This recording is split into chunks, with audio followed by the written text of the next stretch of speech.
Welcome to Good Morning Brickworld, Hives gang. Hope everyone's doing good out there this wonderful Sunday morning.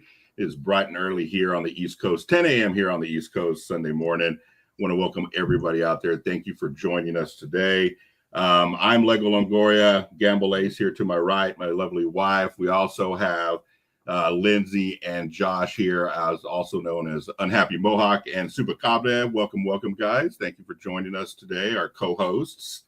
Thanks for having us, as always. Yeah, I hope y'all are doing good. How's everybody doing today? How's y'all's weekend going this weekend? Rainy, yeah. Rainy. We got storms coming through this weekend, so really no outdoor adventures for us. Yep. Yeah, y'all got y'all's kayak plans for yesterday, huh? We've been trying to go, and every weekend it's either plans or now weather. So yeah. Hopefully sooner than later. Yeah, well, hopefully sooner than later, right? Because it's always good to get outdoors and kind of enjoy all that while we can until this, because I know y'all are up north, so y'all's winters are a little bit more crazier than our winters down here in Georgia. We do get snow occasionally, but not as much as y'all up in there in Michigan. So I'm sure when y'all can get out, y'all want to get out. So because winter's coming. Winter is coming. Snow days are real. Yeah, we're already seeing leaves fall off the trees here. Yeah. Oh, that's y'all's. That's the cue, sign. Right? That's the sign right there. Yeah, it's just like, oh man, we don't have long left. So as for us, we've been this weekend getting ready for school. Last day before school. Yeah, and that's the whole theme to today's show is back to school, right? Our daughters here in Georgia are starting school tomorrow morning. One of them I don't think is quite ready to get up yet. We tried to wake her up this morning and she is still asleep, and so that's going to be very hard tomorrow morning when she has to be already at school at this time. Early bedtime. Yeah, we'll try. So we'll see. She's going to be the struggle bus in the morning. But so we're getting ready for school. And so we've been school shopping for the last 2 weekends. We went clothes shopping last night, last minute stuff that we needed. We knocked out all the school supplies on Friday, I believe, which was kind of cool because I got to work from home Friday. So we got to dip out a little early and beat the rush. But there was already people. I mean, it was a madhouse already Friday night with parents just, shoving and pushing and like every school project. Yeah. Hey, Mom, Dad, this is due tomorrow. We got to go get this. Exactly. So we've been dealing with that. And yesterday we went to the mall. Luckily, we didn't go to the mall where the Lego store was at, or I would have been in there for hours trying to look at all the stuff. But we knocked everything out. And so now we're back to school and talking about STEM. Yeah. So today we're talking about STEM, and that is why we have a special. I learned, and we'll learn, right? We'll learn, and that's why we have our special guest today, Mr. Corey Samuels, Lego Master Corey. Thank you, sir, for joining us this morning. We really appreciate you coming on the show this morning, man. And just educating us, right? Like. Educating us on STEM, STEAM, and also STEAM, and also how that ties into Lego. You know what I'm saying? So welcome. How's your morning going on? How's your weekend going? As you can see, how my morning is going. Yeah, We've been up since 3 a.m. Oh my gosh. Yeah. He went to sleep. He went to sleep relatively on time, but he woke up 3 a.m. and he hasn't been back to sleep since. So yeah. Endless energy. He actually lost his first tooth today. Oh, that's exciting. Yeah. But I don't know where it is. Oh, it's actually lost. Well, the tooth fairy can't come if you don't find it, right? I was like, all right, I see that it's loose. I could probably pull it out. I was like, no, I'm gonna let it fall out naturally. And I'm like, well, he doesn't know to tell me, like, oh, my tooth is gone. Like, he was smiling. I was like, your tooth is gone. But where is it? So after this, I have to scan the entire house to see if I can find that tooth. Yeah. Well, good luck with that, man. Baby teeth are really small, man, and especially the first one. Oh my gosh, yeah. Yeah. So, Bricks by Dre said gulp. Yeah. If you can't find it, there might be something else. Something else you might have to check. Yeah. I'm prepared for that. If it gets to that, I'm prepared for it. Yeah, you're not there yet. You gotta take out it. Yeah. You gotta take. Weed out all the other options. Right. Yeah. Don't go there first. Well, cool, man. Well, welcome to the show, and thank you for I know you've been up to 3 o'clock, so appreciate you joining us this morning. But yeah, we just wanted to kind of get into, what STEM and STEAM is, what like just, and me kind of researching it, I looked into it and I realized that it's changed, right? I knew it was STEM and now it's STEAM. Now, are they interchangeable? Did everybody have a meeting and we're like, now we're switching it to STEAM now? Like, how did that all kind of work out, So my initial introduction to STEM took place around, I want to say 2018 or so, 2019. That was when I was first introduced to what the concept of STEM is. So STEM is science, technology.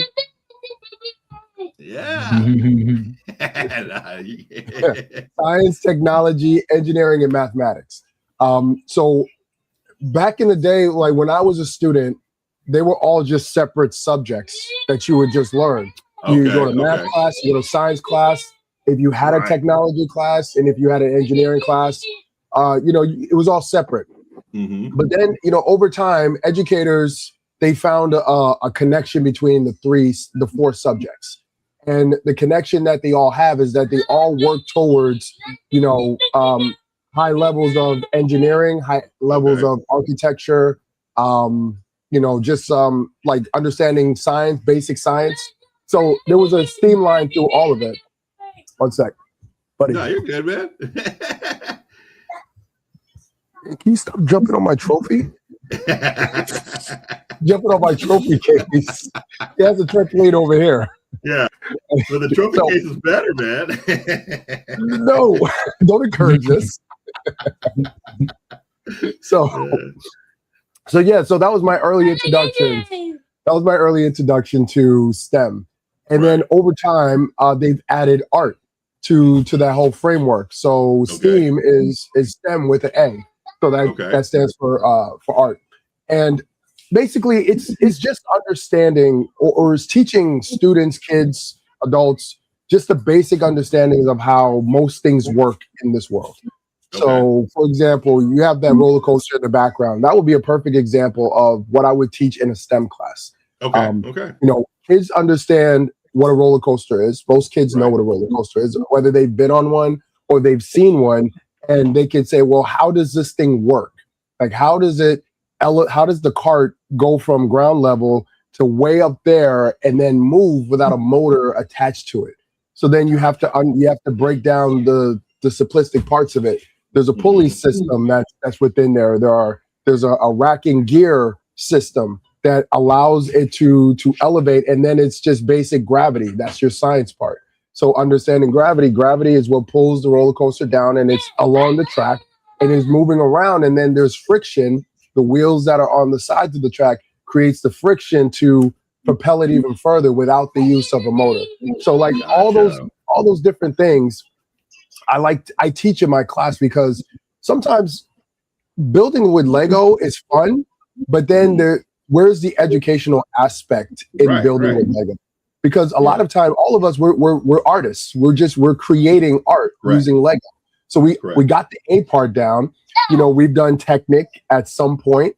So there goes your engineering, because there's a level of engineering that you must learn and understand in order to put Technic things together. I never thought of it like that. The science is not necessarily part of most sets. You may build something that's historical that connects to science, like there's that STEM set that's out. It has what's it called? It has a helix on it. So that's your science part, but that's just you kind of building it. It's not you actually doing experiments with it. Now, what about the robotic side of Lego? Would that be considered the science part also, or no? That would be more engineering and technology. So the technology and the engineering, that goes hand to hand, because you need to have a level of engineering to make motion, the gears work, and then you add the technology, which is your hub. So whether it's your powered up or is your regular hub, you have it connected to your motors, you connect it to your computer, and then you have it coded. All that technology stuff that came a little bit later in the whole evolution of STEM within Lego. Okay. Yeah. So like, how does AI now play a role in that? Like, with AI coming in, does that play a role at all, or is it frowned upon? I mean, I'm just, how does that? So are there people that are trying to integrate that more into STEM than it should be? I get a lot of flack for posting like AI slop every now and again. I find it hilarious, so I post it. But AI is a bit of a detriment when it comes to Lego. I wouldn't necessarily say STEM, because STEM is still requires for you to physically do the work. While like using AI, you literally are going to create something that you can't physically build out of Lego, because number one is just no parts that really fit what you're trying to do. Like sometimes I'll get a commission and people are sending me, hey, we would love for you to build this for this event. And I'm like, all right, cool. I look at the image and it's an AI image. And then I'm like, okay, well, let me level set you. This is an AI image. These pieces don't exist in Lego form. We would have to build it. And if we build it, it's not going to come out the same way. And then, the expectations are just, that's it.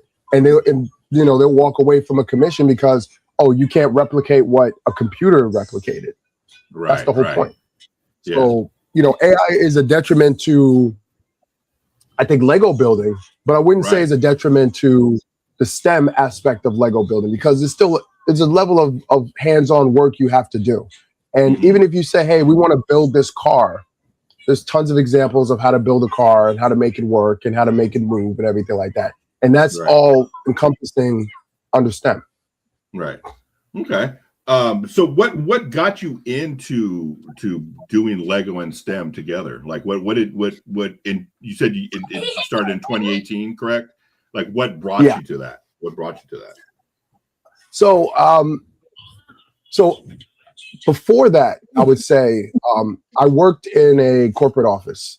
I was an analyst for many years. And my job at the time, they outsourced my entire department. When outsourcing the entire department, I lost my job. I was given a severance and told, there's nowhere else we could put you in the company. Right. Good luck, So I sat at home for a year. And I didn't go to work. I didn't do anything. I just sat there and I was trying to figure out what was next for me. This was around the time I was getting out of my dark age with Lego. So I was starting to get back into building, and I was still trying to figure out things. And then the year was coming up and I was like, all right, I gave myself a year. I need to find out what I want to do. And literally I typed Indeed and all I put was Lego. And I said, maybe I can work at the Lego store. That seems like a pretty good fit for me. I like customer service. I like Lego. I like to interact with people. I think that's a great fit. And I typed it in, and the first thing that popped up was Lego engineering instructor. And I was like, whoa, I don't know what that is, but I'm interested. I didn't know a lot about engineering at the time.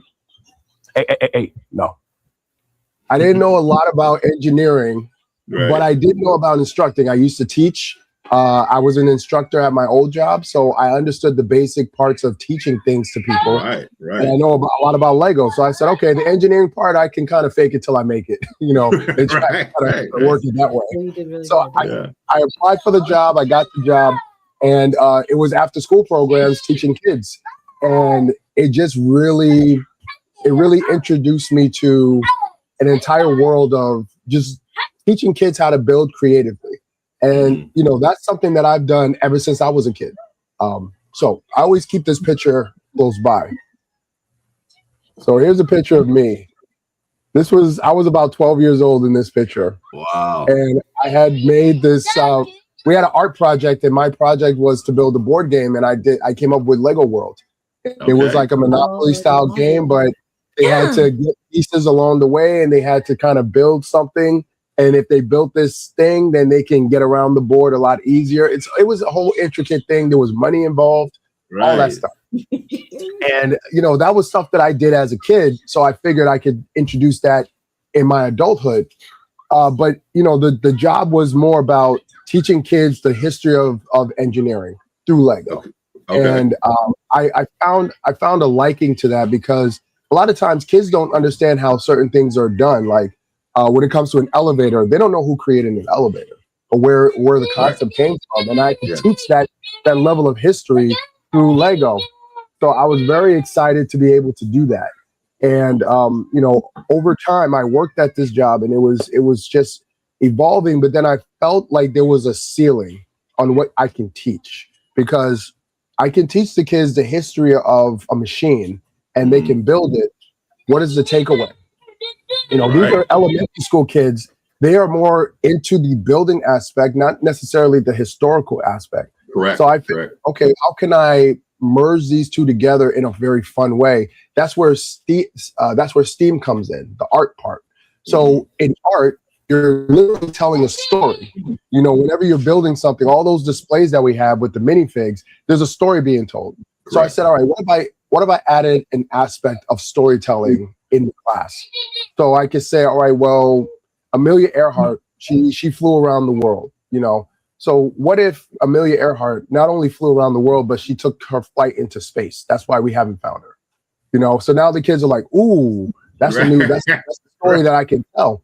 All right, let's talk about How do we come like this type of airplane? When was it introduced? 1918 something. Okay, here's the instructions on how to build it. They build it. Okay, now you have your plane, you have your character, you have your history. Now tell me the story. And then the kids will just take it and they'll go in their creative path. And then at the end of class, they'll talk about what they built and everything. They go home. Mommy and daddy ask, hey, what did you learn in school today? Oh, I learned about Amelia Earhart and how she flew around the world. But then I remixed the story, and she actually went to Mars and she got stuck up there because she ran out of jet fuel. So they're taking the story to a whole nother level. And that's what I started to realize. All right, there is a connection between STEM and STEAM and how I can connect it through storytelling. Right. And that's what gave me that drive. And Lego Masters aired around the time I was kind of developing this framework. Mm-hmm. And when Lego Masters aired, so did the COVID pandemic. That aired as well. So everything got shut down. So I started doing virtual classes. And once I started doing virtual classes, I started an LLC. And I said, all right, I'm never working for anybody ever again. I'm going to be my own boss. I'm going to go forward, just working for myself. And whenever I decide to stop working, that's when I quit. So that's kind of where I am today. Yeah, and that's perfect, man. Because going back to getting the kids to see it a different way, you bring that creativity out of them to where they do just like, oh yeah, I want to take her to Mars, or I want to take her here and there, that kind of stuff. It brings that whole, like you said, storytelling out of them to where then it just makes them, once they get those juices flowing, sky's the limit for them. You know what I'm saying? They can come up with whatever. And that's what I kind of like about mock building in Lego, is that it's kind of like old school Lego where you didn't have instructions. You just built, you just, whatever was in your brain, you just put it down in brick form and try to figure it out. The other day, my youngest daughter came to me and she was like, hey, do you got any just loose Lego? I just want to build something. I don't want a set. I just want to just put stuff together. I'm like, yeah, sure. Here, I just gave her some, loose Lego here. Take this and figure out something, And she didn't really figure out anything. She was like, I put something together, but it was okay. But that just gets her going and that kind of stuff. So that's a very good way of putting that into that whole thing. Teaching all the kids, what's one of the funniest or most unexpected things a student built during one of your classes? Like something that just stood out funny wise, or I didn't expect that from that student, I had I've had a lot of stories like that, but I'll use a very recent one. Okay. So I'm very privileged to be able to travel the country and do different programs. And, Tacos is also in the same arena of teaching. We both worked for the same company at one point. She was in Providence, I was in Jersey. And, we decided to come together to say, hey, let's create Geared Up, where we're two instructors and we're able to kind of just travel together. She could show the female aspect of engineering because she went to school for that. And, she has a very different style of teaching, where I could teach more of the storytelling and artistic side of STEM or STEAM. So we were in a summer camp in Delaware recently. And so every day we're at the summer camp and the students are building. We have a theme and they're building within the theme. They're in the world. They're building different STEM projects, but they're also telling an overall story. So there was this one kid that I was out there for 2 weeks. And I had this one kid who took both of my camps. And he wasn't really quiet, but you can tell that he had a very engineered mind. Like, he would look at what project we introduced. He would build that project and say, you know what, I can make this way better. And I'm like, okay, go for it. And I always say, go for it. Right. So we have this very simple catapult. Fulcrum system is a very easy system for the kids to understand. The historic background of it. It's just you apply pressure, it achieves lifts, right? So he said, all right, there's a way I can make this better. So he sat there, he was working on this thing for maybe half of class. And he came up with a system where he used a pullback motor that we had. and he had put this pullback motor. He re-engineered it to where when he cranked back the pullback motor, it will crank back the fulcrum, and then when he released it, it will launch, and it would launch far, like really, really far. And I'm just sitting there looking at this, and I'm just like, okay, that's what you do. You want to come work for me? Yeah. It's Can I take very this home? rare. I almost told him just to keep it intact, but when the kids are cleaning up, they get swept away with the cleanup process, so he just demolished it. But at the end of the day, we had a chance to acknowledge or recognize a student for something that they did, and I recognized him, and I told him, as instructors, me and Tacos here, we built hundreds of projects, and we've given those projects to students to see what they can do with it.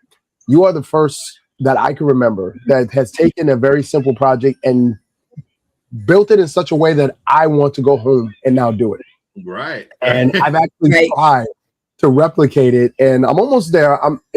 He had a lot going on, so I have to kind of shred what he did and try to simplify it. That if I can build it and I can build it in a simpler way, then kids can build it. Right. And to think he did it in half a class time. What? Yeah, In that short span. in a very short span. It was like maybe 45 minutes, an hour, and the class is like about a good 5 hours. But he just sat there. He was just working away at it. And I said, all right, you know what? Like if only you lived in Jersey, I could have brought you on as a volunteer, because I have volunteers that were former students that now work for me, and they work in a capacity of a counselor. So I'm just kind of honing their skills and kind of helping them as they develop, in this field. But yeah, that was it was mind blowing how he did it. It was so impressive, and I gave him his flowers for that. And not a lot of times I see that in a class. I'll see something very creative. I'll see something, the kids really put their work in. It's like, oh wow, I could definitely see where you're going with this. But something on that level of engineering, I haven't seen that. So yeah, that was really cool to see. That's crazy. Einstein. Yeah, right. But and on that same aspect of the students doing things like that, when a student gets frustrated because the Lego design collapsed or it didn't turn out the way they were doing, this gentleman kept going. He kept trying to figure it out until he got it right. But how do you use that to the students that don't have that drive or don't have that thing to just to keep going as a learning tool to So that is a very that's a very tricky thing, because you have some students who are they are goal driven, so they have a goal and they see that goal and they want to drive towards that goal. Usually if I see that, I don't step in and say, hey, we're kind of doing this right now, I need you to focus on this. If I see that they're driven in a certain area, then I'm not going to interrupt. Then you have those who are they're not quite as driven, but they need the reassurance. So they need the constant coaching to say, hey, you're on the right path. You're on the right direction. Keep going. I have two brothers that are in my class. They're twin brothers, and they both love Lego, but they are very sheltered children. So their parents really shelter them and they give them that love and embrace, and you bring them to Lego Master Corey class. I ain't your parent. So right. I'm not going to hold your hand. I'm not going to hug you up. I'm not doing any of that stuff. However, I am going to notice if you do need the extra reinforcement, I will be there to give you that reinforcement. So the way I always do it with the students, I always point back to my time on the show, because a lot of times they know me because of the show. So I would say, hey, you know what? If you go back to season 1, episode 1, you will see me struggle. I was struggling to find a way to build this thing that is supposed to be the star attraction of our part of the theme park. And my brother couldn't help me because he really didn't understand the engineering part that I was trying to accomplish. I just stepped into Lego engineering about a year and a half prior to that. So I'm literally just trying to remember things from my curriculum and try to put it out and make it work. And it's not working the same way. And I'm just getting frustrated. And I said, it's okay to get frustrated. it's okay to say, you know what, I need a break. I'm gonna step away from this a little bit. I'm gonna do something else, and then I'm gonna come back to it. I always tell my students, all right, today our project is you're gonna build a movable remote control car. And you got to build it in 3 ways. You got to build your chassis first. You got to build your steering mechanism. Then you got to add your technology to it to make it work. And sometimes if they're struggling on the steering portion, I say, all right, stop with the steering portion a little bit.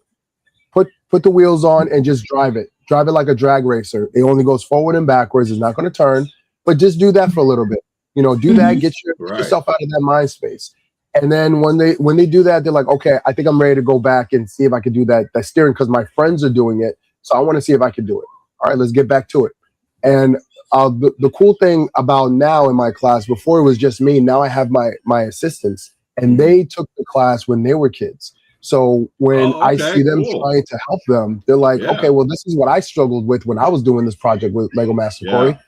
Maybe try this. Maybe the parts that we're using, maybe those parts just don't make sense to you.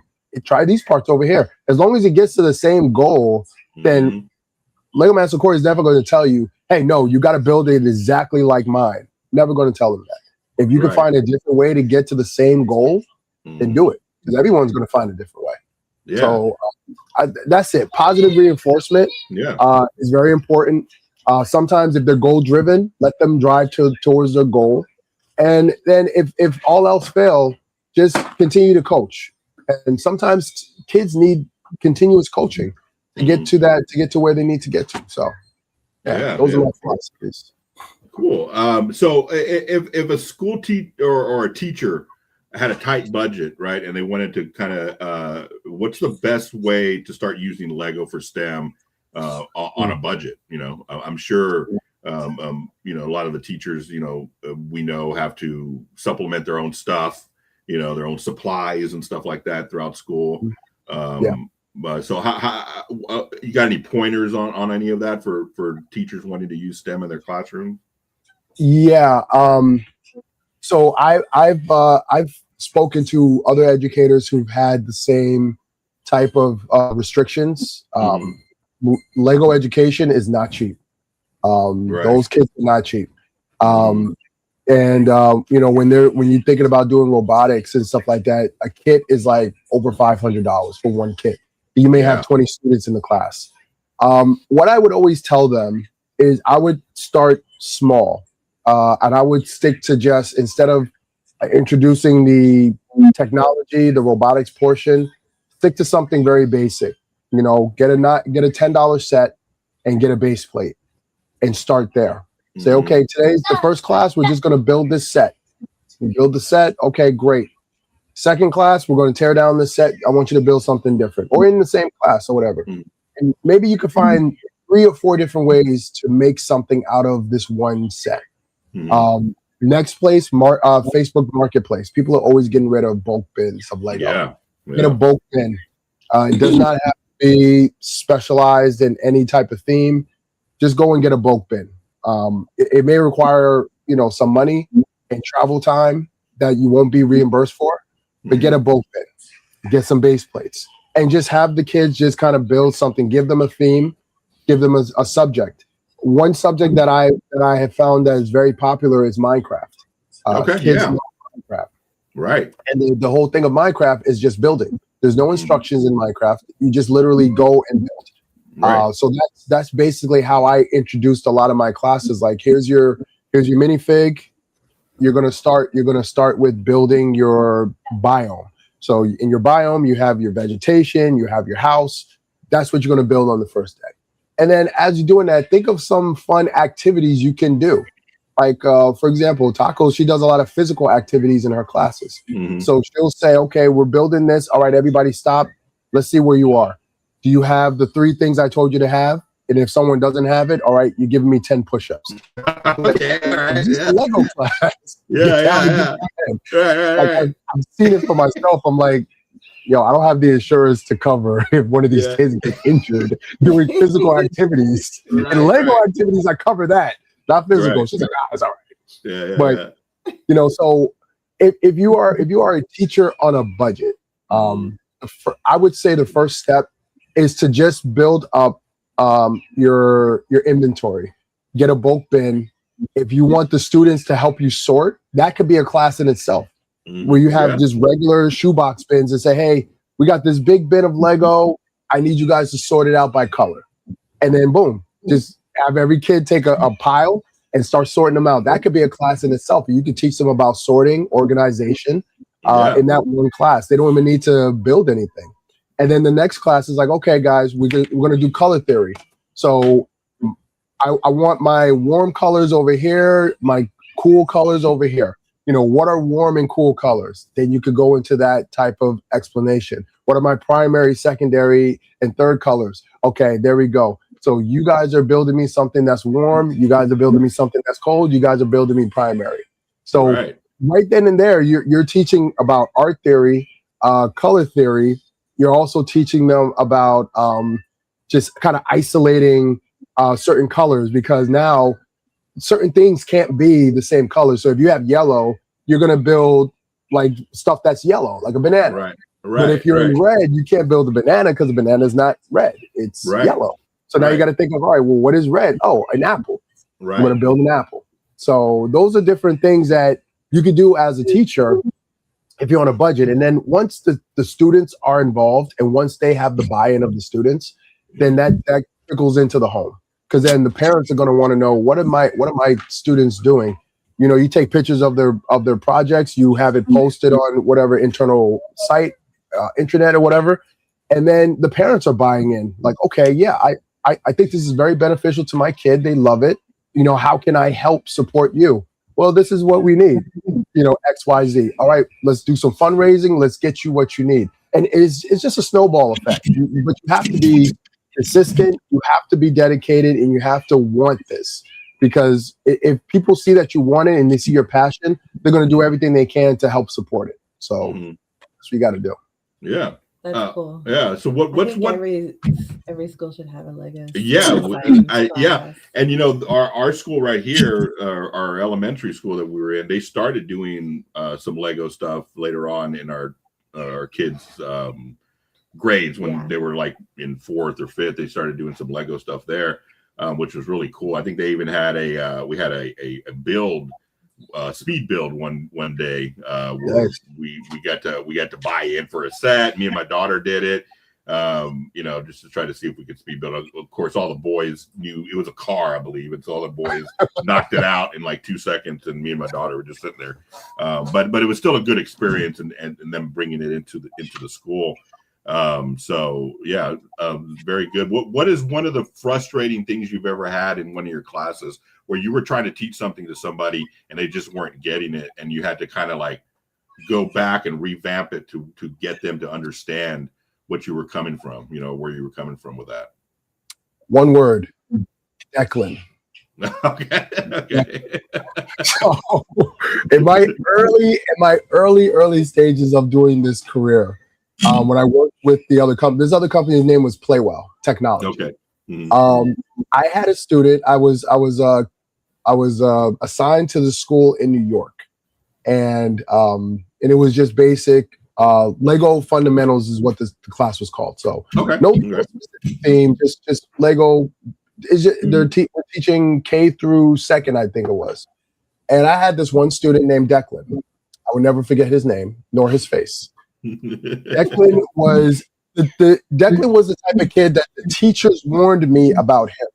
Oh wow! And they said, you know, all these kids are great, but just keep an eye out on Declan. I'm like, Declan? Why Declan?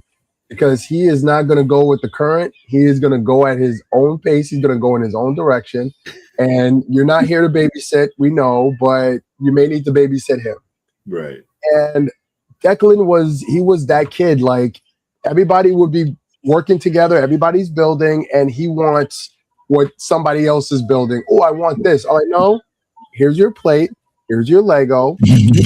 What they built, and try to build it yourself. No, I want to build that. I want this. It's already built. I'm like, oh my gosh. So there was this one day where the kids we were all working together on one project. So I told the kids, all right, today, guys, we're going to try to go for the tallest tower challenge is what I call it. All the kids have to build little pillars, and they have to add the pillars to the tower, and you got to keep going higher. Declan did not want to do that. So Declan was building his own thing. And sometimes when I see him building his own thing, I'm like, you know what? He's quiet. He's not in anyone else's way. Yeah, leave Declan alone. do you? We're going to do us. And we were getting there, but he started to notice that everyone was paying attention to this tower, and nobody was really paying attention to him. So he was like attention starved. So Declan decided to, hey, I want to add my piece to it. Didn't wait for me to say, okay, let me add it for you. Tries to add it on himself. The tower tips over, crashes. Everyone is devastated. I'm devastated. And I've never lost my cool until that moment. And usually when Lego Master Corey is talking, I'm talking like this, very calm, very subtle. I need to pay attention, and I'll elevate the voice a little bit. But in that moment, it was the kid from Irvington, New Jersey, very gang-ridden area, very urban. That side of Corey came out. And I was like, yo, Deck, what did you do? And it was so bad. Like, the kids were looking at me scared. The teachers that were outside, they walked in like, what's happening? What's going on?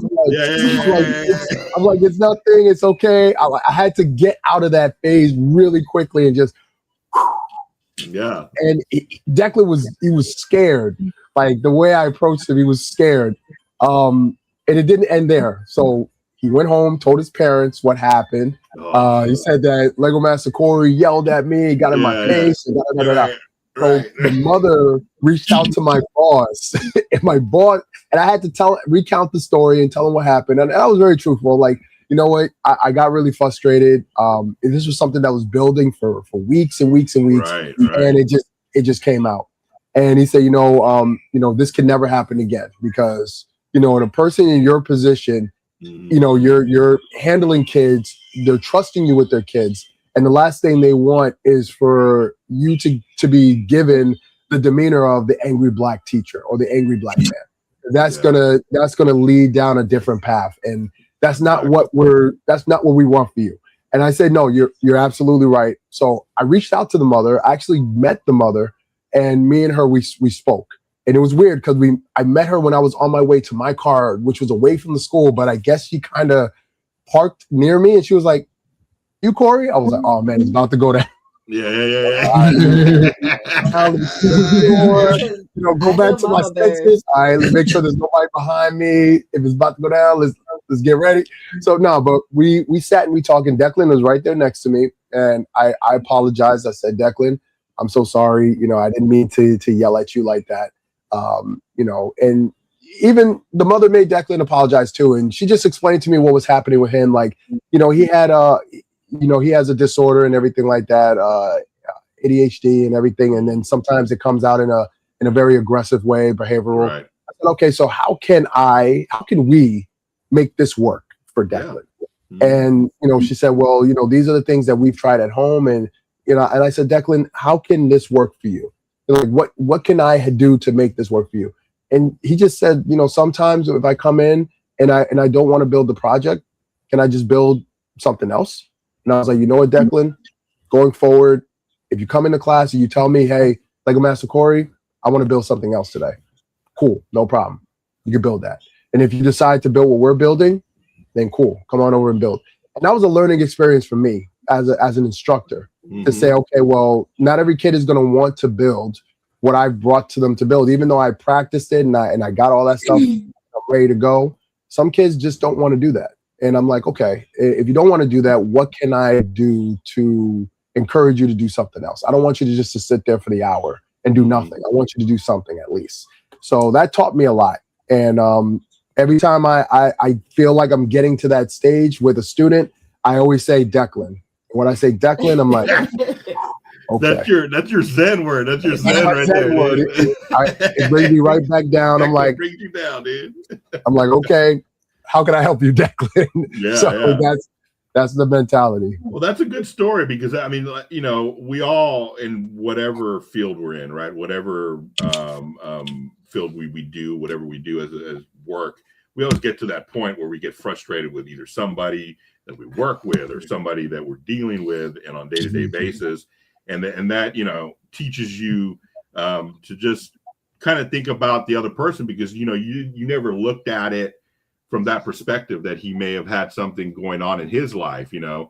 You know, that there's always that meme, you know, you don't know what that a person is going through, you know. So if they're mad at you or yelling at you or doing something at you, there may be a reason why they're in that you know, space, you know, mentally, right. And so that was a good, you know, and luckily it happened early in your career, you know, to where you learned from it, and both y'all learned from it, you know, to where he now learned how to maybe communicate to his teachers moving forward how he wanted things going, and you learn how to handle that situation moving forward if you ever had a kid, another Declan. You know, I actually have another Declan. Something about New York, but I have another Declan, and it just so happened the assistant that the school assigned me, she even told me, she said, hey, you know, I know that, you know, such and such is having a hard time. This is why, you know, this is what's going on in his life, because the community is very small. So teachers know, they live in the community, so they know about the students, and say, you know, his mother and father, they're having a hard time, you know, lives with his grandmother, and he's witnessed a lot of things that his mother has done, his father has done, and that has affected him. And, you know, when she told me that, I just said, oh, Declan. I'm like, all right, great. Right. He's a Declan. I know how to handle him. And then going forward, I was able to handle him like, all right, if you can't work in a group, that's fine. You could work by yourself, you know, and then when you're ready to join a group, just let me know when you're ready to join a group, and we'll join a group. You know, and thankfully it was a storytelling class. So it wasn't like he needed to be a part of a group in order to progress in the class. He can easily be by himself and progress by himself. And I called it no man's land. So I'm like, oh, you're in no man's land. So, you know, you can work for yourself. You can earn your own money. You don't have to work with anybody else. You can do it yourself. And then other kids was like, oh, can we do no man's land too? Sure. And then they end up becoming a group and like, oh, can we leave no man's land and be a group? I'm like, absolutely. So they'll do that. So, you know, there's ways of helping students like that. It's just a matter of just learning how to communicate with them. Yeah, and try to bring them out of their shell. I'm so curious to see where Declan is now, and if he's still building Lego, and if that might be even his happy spot, you know, like some of these kids having that ability and that outlet to build, and just like one of these days Declan's going to come up to you and be like, man, you know, I'm CEO of some company because of you or something, you know. You know. Well, I mean, our daughter will just come in here and just wants to be left alone and build. She doesn't want to build with someone. Right. I don't know. I mean, there's some peace and stuff like that with us. Yeah, definitely. I've been kind of hogging all the questions, guys. Do y'all have any questions for Lego Master Corey that y'all like to ask? I was going to make a comment earlier about teachers and having Lego in their classroom. One thing we've done is, as kiddo went through elementary school, we always tried to donate at least a small bin, because sometimes, you know, our big tote is so much that a teacher in a classroom doesn't need that much necessarily. So we would just get a tote and offer it to the teachers each year of like, hey, would you like this in the classroom, you know? A note on that though, do not include any like figs, anything that's a weapon, and even the accessories that are weapons, things of that nature.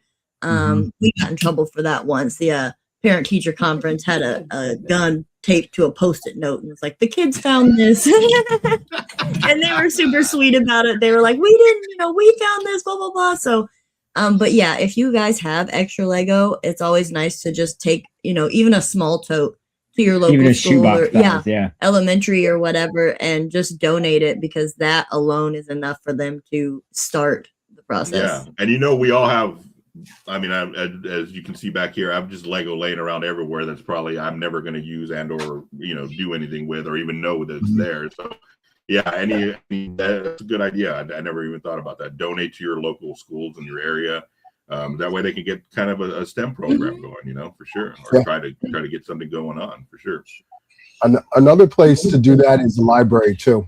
Some libraries, they do run mini programs for Lego for kids. They'll just do like an hour of building, and they'll just bring out random pieces and have the kids just build and stuff like that.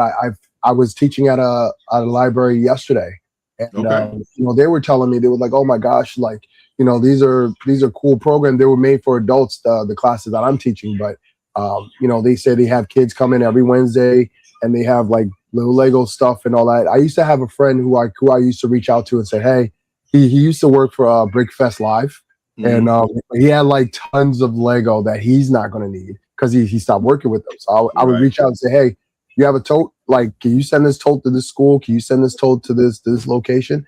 Like, I'll pay for shipping and everything like that, but just send it to them because they want to start a Lego program, but they just don't have the Lego to start it. So, that's something that we would look to do. Yeah. So how are the adult? I heard you talk about adult classes, and I kind of saw something about that. Is that something you just started doing, or is it something that you've been doing for a while with the adult classes? No, I just started. So really cool. This school that I was working with, or this library. Hold on 1 second. His Disney stopped playing, so yeah, that's priority number one there. Priority. I'm happy. He doesn't watch anything else. He watches Mickey in different languages. Hey, there you go. That's the way to do it. I'm okay. I'm okay with all that. Heck yeah. Can you stop jumping on my trophy? No, don't throw it. Don't throw it. Yeah, he every time his one device goes down and I give him like a backup, he'll use it. He'll just throw it. And I'm like, why are you doing that? Like, I'm helping you out. Oh boy. Anyway. Yeah. So I was doing this. I was hired to do these classes for Jersey City, their library for kids. Yeah. So we designed a small kit for them, like for dinosaurs, because their theme this year is unearthed. Just telling little stories about different dinosaurs. So I created a T-Rex, and they use that T-Rex and they'll build it and then they'll add it to a story. So the staff there was like, hey, have you ever considered doing something like this for an adult, like adult classes? And I was like, I kind of like working with kids, just because kids just have their level of creativity is just untapped. So I kind of like them doing that. Right. It takes a lot to get that out of an adult. You got to break through all of their years of crud before you can get to their creativity. So I said, look, I'll give it a shot. And they pitched the idea, and I said, all right, well, can we change it up? Can we do like these different classes? They don't have to be in succession. They could be just different classes. I teach them basic stuff about Lego building, and then we'll do like a finale. So kind of like Lego Masters, where these are different episodes in different locations, and then we invite the people who participated in those classes, to come to the main location and to do a build-off. And they say, yeah, we kind of like that idea. It's different. It seems like it'll be fun. So that's basically what I've been doing for the last 2 months, almost every weekend. And now we're finally at the final stage. So it's been interesting. It's been really interesting hearing stories from different folks, and my approach is a lot different. So instead of it being fantasy driven, sometimes I'll do something a little bit more personal, like, hey, what was your favorite fruit growing up, or what's your favorite fruit right now? Like, build it on a 32 by 32 base plate, flat. And then once they do that, I'm like, all right, this is a 2D model. This is what we consider 2D. Now I want you to take that 2D model and I want you to turn it into a 3-dimensional model where we can see it in all angles. So then they're like, okay, so they'll start building whatever fruit it was and they'll make it 3D. And I said, all right, great. I'm going to give you a minifig. And most times when they're building, I'll bring my minifigs and I'll try to make the minifigs look like them to make it more personal. Like, now you're going to tell me a four-dimensional story. It's like, you're breaking the fourth wall now. I want you to take what you made and I want you to tell me a story about what you made. Now, it could be anything. You know, maybe the banana turned into a monster, and that's your story. You know, or maybe you're pulling something from your childhood, you making banana bread with the grandmother, and you want to show that in the form of Lego. You know, that's kind of my approach when it comes to adults, pulling from memories, pulling from different things that they've experienced, so that way they can use their experience in order to tell the story in Lego form. So it's a different form of creativity because you're not creating it from scratch, but you're creating it from a place of understanding, a place that you know. Right. It's been really cool. It's been different. So I'm definitely gonna try to do more adult classes like this. I've done corporate classes before with a bunch of executives. That's different. That's just team building stuff, right? Yeah, it's more team building, right? So it's like, they're just there because they're overworked and they need a break. That's basically. Right. Well, but this is optional. They're choosing to come to these classes. So Do you have an adult Declan that's distracting? I guess if there's an adult Declan, we could just go out in the back and just like, listen, man, you're interrupting the class. Listen, you want to get stuff off your chest? Let's go outside. Let's go. It's a little bit different. We'll come back in and we're good. So who's harder to teach, the adults or the kids? Who's harder to get to the end result like that you want them to? You know. You know what? Adults. Adults, yeah. Because that would have been my guess. They are so disciplined. You know, when we're told to put up this cabinet from IKEA, they're going to follow those instructions page by page. Right. They're not going to look at it and just say, "Oh, I can put this together, no problem." So when I'm telling them, "Hey, I want you to create this," they're like, "I don't know where to start." Like I build with Lego. I look at page 1, and it tells me what to do. Like I don't know how to do. I'm like, yeah, you did at one point. You did as a kid. Like you weren't told how to jump rope. You saw someone do it and then you tried it. You wasn't told how to ride a bike. You saw someone do it and then you tried it. So this is what I'm showing you what I did. I want you to now try it. So it's very hard. And I've had a few classes where it were grandparents. So it was adults that were in, kind of in their seasoned era. Right. So they've never built with Lego. They've only watched their kids build with Lego. They watched their grandkids. They never touched Lego for themselves. So being able to watch them do that, and they're like, this is why the kids love it so much. Now I get it. Yeah. Like, you're not 99, so it's never too late. You can still get it. That's true. Exactly. So, but adults, cool. All right. We're about to wrap up here. My wife has some. She's come I thought up. we'd do some fun, like quick fire, rapid questions for you. Sure. Just real quick, get to know Corey. Yeah. Non-Lego questions. Non-Lego. All right. So, coffee or tea? Tea.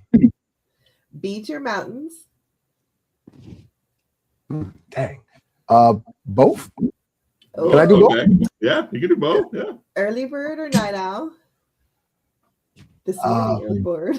Okay. That's bad when you're both a night owl and an early bird. I know. I don't get enough sleep.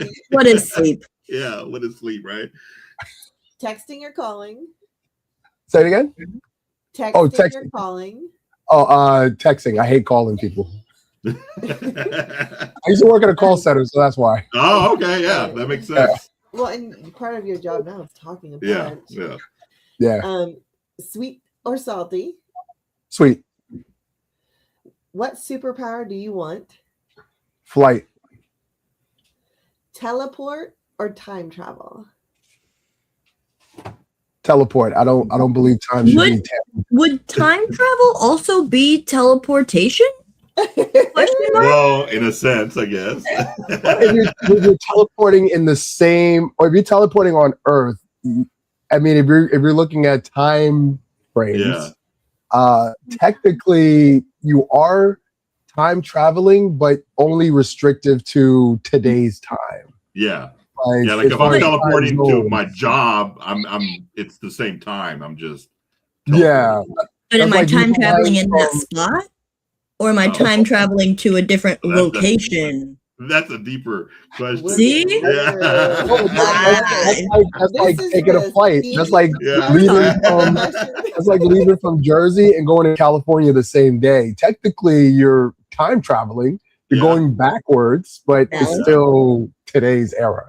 Yeah. I don't want to go back in time. I don't want to. If I go back in time, I feel like I'm going to ruin everything. Yeah. Right. Yeah, let's have some travel costs and just teleport everywhere. Yeah. Right. I would rather I would teleport. Okay. Last movie you watched? Oh, Spider-Man, brand new day. I already know that one. Okay. How was it? What is your? Oh my gosh, it was really good. It was really good. I would say it was not the best Spider-Man movie, but out of the Tom Holland Spider-Man movies, with the exception of No Way Home, because I just love the fact that all three Spider-Man were in the same movie. Without that restriction, it's probably the strongest and the best out of the Tom Holland Spider-Man movies. Cool. All right.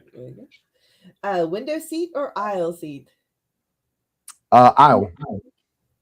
Oh, are you tall? Is that why Yeah. you need your feet? No, not at all. Honestly, like sometimes I have to use the bathroom, and I hate people that's already like in their comfortable position. I can just unlatch and just roll out of the seat. And you probably do a lot of traveling, going everywhere. I mean, that's you at every convention, man. So you are flying around everywhere. Yeah, your miles should be really great. Oh yeah. Last one, dog or cat? Ooh, I'm a cat person.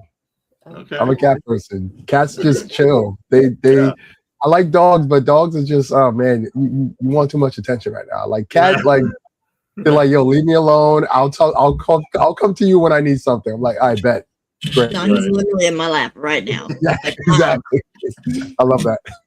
All right, man. Well, that we're pretty much at the end of our show. Thank you again, Corey, for joining us, Lego Master Corey. Let everybody know where we can see you. You do have also a stream. Let us know where that's at. Let us know how we can get that and watch it and all that kind of stuff. Absolutely. So to find me on social media, it's Sam's Brago. People ask what Sam's is all about. Sam's is my nickname. I was given that nickname back in high school. So Sam's, and then Brago is the lapel pins that I built out of Lego. So Brago. So Sam's Brago. You can find that. Find me anywhere, any social media site. I do have a podcast with Mel Brown called Pardon the Brick Ruption, where we talk about all different subjects, and sometimes we talk about things that get us in trouble with Lego, and that's all good because things need to be said. Yeah, they do. Yeah. I'm trying to resurrect my comic book channel on YouTube as well, which is That Comic Show, kind of moniker off of That 70s Show, one of my favorite shows. So basically I just talk about different comic book movies, comic book shows, give my commentary on stuff like that. And that's where you can find me. And Geared Up. If you're interested in having myself or Tacos or both of us at your local events to teach STEM, I know we worked with Superhawk a lot at Brickworld, and it's been always fun. So if you want to reach out to us, Geared Up STEM, you can find us on social media at Geared Up STEM. Cool. Well, appreciate you, man. Thank you for joining us on the show. Absolutely. Like I was telling my wife the other day, when I first got into the community and I first met you in person at Atlanta BrickCon, you were so cool with me, and just like if we had known each other for years. So I really appreciate you doing that. I was young into the community. I never messed with Lego before that, so kind of deer in the headlights kind of when I'm seeing everybody do all their wonderful mocks and stuff, and you were just so cool with me when I went up to you and introduced myself. So thank you for that. Thank you for joining us on the show. Superhawk guys, do y'all have anything going on? Any streams y'all are doing this week? Anything y'all want to plug? No streams, but still plugging that America's favorite couple. So we made the top 10. Yeah. So as long as we are in the top 5 by Thursday, we'll move on. So cast your daily votes. Yeah. Go to all the socials. Supahawk.com also has the link to go vote. And hopefully we're in second place. So hopefully we can be in first place by the end and move on to the final round of voting. So thank Heck you for yeah. your daily votes. Everybody go out there and vote. And as for us, every Saturday It's night double vote day. It's double vote day. It's double vote day also. Please So if you're going to vote, vote today. Yes. Sunday. And as for us, Saturday nights, we have our show, Saturday Night Builds. Come join us for that. It's just a little date night between the two of us, building something here in my backlog, in our backlog. And then every Sunday morning, 10 a.m., Good Morning Brickworld Hives Gang. Come join us for that. We'll talk about Lego and all kinds of stuff, and maybe we'll even have special guests like we did today. Appreciate you, man. Thank you, everybody in the chat. I know I didn't go through the chat today, but we had kind of a busy show today. Thank you, everybody in the chat for joining us. Without you guys, we wouldn't have this channel. I'm trying to grow it from the ground up. So please like and subscribe. We really appreciate you guys and love all of y'all. Till next weekend, guys. Have a good weekend. See you guys.